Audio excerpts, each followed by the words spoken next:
కేవలం ₹1,00,000 ఇన్వెస్ట్మెంట్తో మీరు మేధా ఇన్స్టిట్యూట్ బ్రాంచ్ను మీ ప్రాంతంలో ప్రారంభించండి. నమస్కారం, వెల్కమ్ టు ఐ డ్రీమ్ ధర్మ మార్గం కార్యక్రమానికి స్వాగతం. నేను మీ విజిత.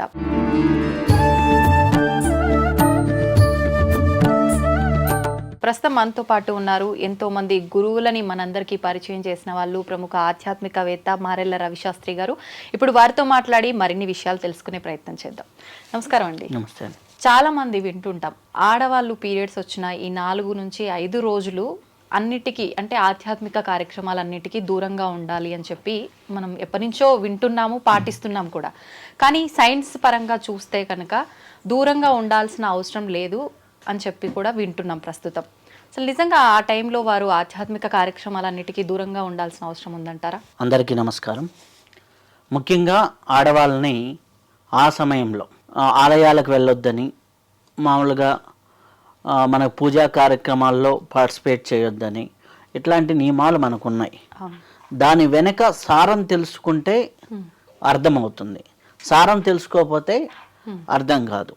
ఇప్పుడు ఫర్ ఎగ్జాంపుల్ మనకి సముద్రం దగ్గరికి వెళ్ళినప్పుడు పౌర్ణమి సమయంలో పోటు ఉందనుకోండి, అంటే బయటికి నీళ్ళు ఎప్పుడూ కూడా అలలు ఎక్కువగా వస్తుంటాయి. అమావాస్య సమయంలో సముద్రానికి వెనక వైపు లాగుతూ ఉంటుంది, లోపలికి వెళ్ళిపోతుంది సముద్రం. పౌర్ణమి సమయంలో కొద్దిగా ముందుకు వస్తూ ఉంటుంది. సో మీకు ఆడవాళ్ళకైనా గమనించినట్లయితే పౌర్ణమి సమయంలో ఒకవేళ వాళ్ళ మంత్లీ సైకిల్స్ ఉంటే చాలా ఈజీగా ఉంటుంది. అమావాస్య సమయం దగ్గరకు కానీ జరిగితే చాలా డిస్కంఫర్ట్గా జరుగుతుంది. ఎందుకు అంటే మన శరీరంలో కూడా ఊర్ధ్వరేతస్సు అధోరేతస్సు అంటారు. మన శరీర గమనంలో మన ప్రాణశక్తి పైకి వెళ్ళే సమయంలో మన శక్తి అంతా కూడా అప్వర్డ్ డైరెక్షన్ ఉన్నప్పుడు డౌన్వర్డ్ ప్రాసెస్ జరిగేది పీరియాడికల్ సైకిల్. అలాగే మీరు చూడండి, పౌర్ణమి సమయంలో అయినన్ని డెలివరీస్ అమావాస్య సమయంలో కావు. ఇది రీసెర్చ్ పరంగా సైంటిఫికల్గా చూస్తే పౌర్ణమి సమయంలో అయినన్ని డెలివరీస్ అమావాస్య సమయంలో కావు. కానీ ఎందుకు అంటే అప్పుడు ఆటోమేటిక్గా డౌన్వర్డ్ మూమెంట్ ఉంటుంది కాబట్టి ఆ ఉమ్మ నీరు కూడా బయటికి నెట్టడానికి ఈజీగా ఉంటుంది. అమావాస్య సమయంలో చాలా రేర్ డెలివరీస్ అవుతాయి అన్నమాట. సో పర్సంటేజ్ చూసుకుంటే 70-30 ఉంటుంది పౌర్ణమి పర్సంటేజ్. అట్లా మనకి జనరల్గా చూసుకున్నప్పుడు మన ఆలయ నిర్మాణాలు కానీ పూజా విధానాలు కానీ మన ప్రాణశక్తిని బ్రెయిన్కు పంపించేటటువంటి ప్రాసెస్. మన మూలాధారంలో ఉన్నటువంటి కుండలిని సహస్రారానికి చేర్చేటటువంటి ప్రాసెస్లో భాగంగానే మన పూజా విధానాలు కానీ ఆలయాలు కానీ ఊర్ధ్వరేతస్సు ప్రక్రియకి అనుగుణంగా ఉంటుంది. పీరియాడికల్ సైకిల్ ఏంటంటే అధోరేతస్సు, పైన ఉన్నటువంటి ఎనర్జీ కిందకి డౌన్వర్డ్స్ అయ్యి బయటికి వెళ్ళటం. సో ఇప్పుడు మనం ఏం చేస్తున్నాం, ఊర్ధ్వరేతస్సు ప్రాంతంలోకి వెళ్ళామనుకోండి, ఏమవుతుంది, ఆటోమేటిక్గా మీకు ఇబ్బంది అవుతుంది. ఫర్ ఎగ్జాంపుల్ మీరు ఒక ఐస్ తీసుకొని ఒక ఎండలోకి వెళ్ళారు, ఏమవుతుంది, కరిగిపోతుంది. అంతే కదా, సింపుల్. ఆపోజిట్ ఇది ఉన్నది. ఎప్పుడైతే వీళ్ళు అటువంటి ప్రదేశాలకు వెళ్ళినప్పుడు, అటువంటి విధానానికి వెళ్ళినప్పుడు ఆటోమేటిక్గా ఇబ్బంది కలుగుతూ ఉంటుంది. దీనికి ఎగ్జాంపుల్గా ఏంటంటే, నా దగ్గరికి జనరల్గా ఆస్ట్రాలజికల్గా వస్తూ ఉంటారు కదా, ఒక అమ్మాయి వచ్చింది. ఆ అమ్మాయి బీటెక్లో ఉన్నప్పుడు జరిగిన ఒక ఇన్సిడెంట్ వల్ల ఈ పీరియాడికల్ సైకిల్లో చాలా పెయిన్ అనుభవిస్తూ ఉంది. అంటే అమ్మాయి విజయవాడలో చదువుకుంది. మామూలుగా అందరితో ఫ్రెండ్స్తో కలిసి బయటికి వెళ్ళినప్పుడు ఇంకా టెంపుల్కి వెళ్దాము అన్నప్పుడు ఈ అమ్మాయి పీరియాడికల్ సైకిల్లో ఉంది. చెప్పడానికి ఫ్రెండ్స్ మధ్యలో ఇబ్బంది అయ్యి అలానే వెళ్ళిపోయింది. దుర్గా అమ్మవారిని దర్శనం చేసుకుంది. అప్పటి నుంచి ఆ అమ్మాయికి ఒక స్టమక్ పెయిన్ అనేది స్టార్ట్ అయింది. అరౌండ్ 8 years ఈ అమ్మాయికి మ్యారేజ్ అయింది, పిల్లలైనా అది అట్లానే ఉంది. సో జాతకంలో చూసినా కానీ, ఎక్కడ చూసినా, ఎన్ని మెడికల్గా చూసినా కానీ ఏమీ అమ్మాయికి సొల్యూషన్ లేదు. ఎప్పుడో డిస్కషన్ వచ్చినప్పుడు మామూలుగా మాటల మధ్యలో ఇలా జరిగింది, అది తప్ప అదే టెంపుల్కి వెళ్ళి, అమ్మ నాకు తెలిసి తెలియని వయసులో ఇలా చేశాను, నన్ను క్షమించు అని నువ్వు ఒక అమ్మవారికి పసుపు కుంకాలు సమర్పించి దండం పెట్టుకోని రా అన్న.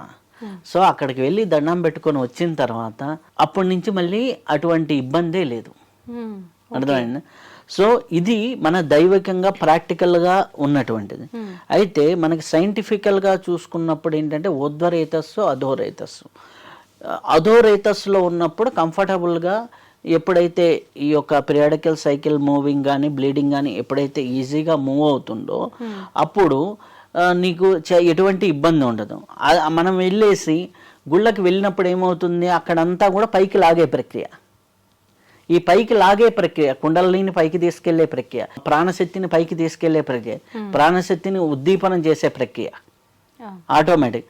ఎప్పుడైతే ఆ ఉద్దీపనం చేసే ప్రక్రియ అక్కడ ఏమవుతుంది, ఆటోమేటిక్గా ఇబ్బంది వస్తుంది. ఇదే ఎందుకు, ఫ్రీగా కంఫర్టబుల్గా మోషన్ కాలేదు ఉదయం పూట, వాడు వెళ్ళాడు గుడికి, గుడికి వెళ్ళాడంటే అపాన వాయువు సరిగ్గా లేదు, బయటికి ఎగ్జాల్ చేయలేదు బయటికి కంఫర్టబుల్గా. అప్పుడేంటి, గుడికి వెళ్ళైతే మనకేంటంటే అపాన వాయువు పైకి లాగుతుంది, ప్రాణవాయువు కూడా పైకి లాగుతుంది. ఆటోమేటిక్గా వాడికి ఏమవుతుంది, స్టమక్ మొత్తం గడబిడి గందరగోళం అవుతుంది. సో ఇలాగే లేడీస్కి కూడా అవుతుంది. కాబట్టి మన పూజా విధానంలో ప్రతి ఒక్కటి, ఇప్పుడు పూజ మొదలు పెట్టినప్పుడు ఓం అంట, ఓం అన్నప్పుడు ఏమైంది, పొట్టలో శక్తి కాస్త పైకి రావాలి. డేట్ వచ్చినప్పుడు ఏమవుతుంది, పై శక్తి కిందకి వెళ్ళిపోవాలి.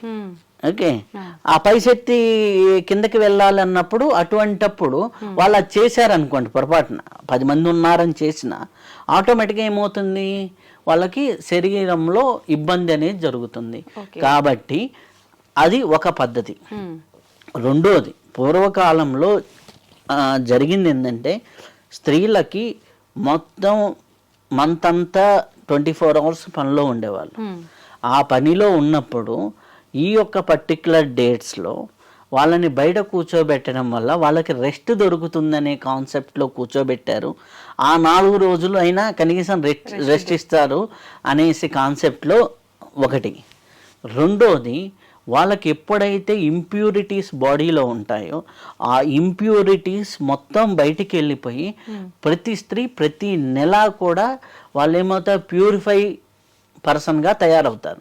ఆ ప్యూరిఫై పర్సన్గా తయారయ్యే ప్రాసెస్కి గౌరవం ఇచ్చి అప్పుడు అట్లా చేశారు. దాంట్లో వాళ్ళని ఏదో అవమానించినట్లు, వాళ్ళని ఏదో తక్కువ చేసినట్టు కాదు. కాకపోతే కాలక్రమేణా వాడుకలో కొన్ని ఏంటంటే దూరంగా ఉండు, ఇట్లా ఉండు అని. దీంట్లో జరిగే సైంటిఫికల్ ఏంటంటే, మీరు ఓంకారం చేసినా ప్రాణాయామం చేసినా మన శక్తి పైకి వెళ్తుంది. ఆ పైకి వెళ్ళేటప్పుడు నువ్వు కిందకి వెళ్ళే ప్రక్రియ అంటే యూరిన్లకు కానీ, మోషన్కి కానీ, పీరియాడికల్ సైకిల్కి కానీ, వీటికి కానీ దేనికైనా అదో ప్రాసెస్ జరిగే వాటన్నిటికీ ఏమవుతుందంటే, అది జరగకుండా నువ్వు ఆపితే నీ శరీరంలో ఆటోమేటిక్గా ఇబ్బంది జరుగుతుంది. ఆ ఇబ్బంది జరుగుతుందని కొద్దిగా దూరంగా ఉండమని చెప్పారు. సో మన ఆలయ నిర్మాణం మొత్తం కూడా ఊర్ధ్వరేతస్సు ప్రక్రియకి దగ్గరగా ఉంటుంది. ఊర్ధ్వరేతస్సు జరగడానికి, ధ్యానం జరగడానికి, కుండలిని శక్తి అవేకనింగ్ అవ్వడానికి కారణం. కాబట్టి అక్కడికి వెళ్ళొద్దు. అక్కడికి వెళ్తే నీకేమవుతుంది, ఈ పైకి వర్డ్ డైరెక్షన్ జరిగితే డౌన్వర్డ్ డైరెక్షన్ జరిగేది మొత్తం కూడా ఇబ్బందికరంగా ఉంటుంది. కాబట్టి అది చెయ్యొద్దు. అలాంటివి వెళ్తే మీకు 1-2 సార్లకి పెద్ద ఇబ్బంది రాకపోవచ్చేమో, కానీ ఆటోమేటిక్గా ఇబ్బంది అవుతుంది. ఇబ్బంది అయినప్పుడు అది క్రమేపీ పీరియాడికల్ సైకిల్లో నాకు తెలిసిన ఒకరు చేసిన తప్పు ఏంటంటే, ఆలయంలో ఉంటారు కదా కొంతమంది పూజారి ఫ్యామిలీలో కూడా ఇటువంటివి ఉంటాయి కదా, వాళ్ళ అదే సర్కిల్లో ఉండాలి కదా. కావాలంటే అట్లాంటి ఉన్న సర్కిల్లో ఖచ్చితంగా గైనిక్ ఇష్యూస్ రావటము ఇట్లాంటివి జరుగుతూ ఉంటాయి. ఎందుకు జరుగుతుంటాయి అంటే, ఆలయం ఆరాలో, అంటే ఆలయం ఆరా అంటే ఒక 30-40 మీటర్స్ దూరం ఉంటుంది. సో అందుకని ఆలయానికి ఆనుకొని గుళ్ళు కట్టుకోవద్దు, ఆలయానికి ఆనుకొని కాపురాలు చేయొద్దు. ఇవన్నీ చెప్పేది ఏంటంటే, రీజన్స్ వాటి పర్పస్ వేరు, వీటి పర్పస్ వేరు. ఇప్పుడు ఏసీ రూమ్లోకి తీసుకొచ్చి మనం ఏదన్నా దీపం పెట్టామనుకోండి, అదేమవుతుంది, చల్లారిపోతుంది. అలాగే ఎండలోకి తీసుకెళ్ళి ఐసు మక్కు పట్టుకుంటే దేని టెంపరేచర్, దేని యొక్క పరిస్థితి దాని దగ్గర ఉండటం అనేది దానికి ఉన్నటువంటిది. పీరియడ్స్ లో ఉన్నప్పుడు ఎవరైనా ప్రసాదం తీసుకొచ్చి పెడితే తీసుకోవచ్చు అంటారా? అంటే ప్రసాదం కూడా మన వాళ్ళు ముట్టకూడదు అని చెప్తారు జనరల్గా.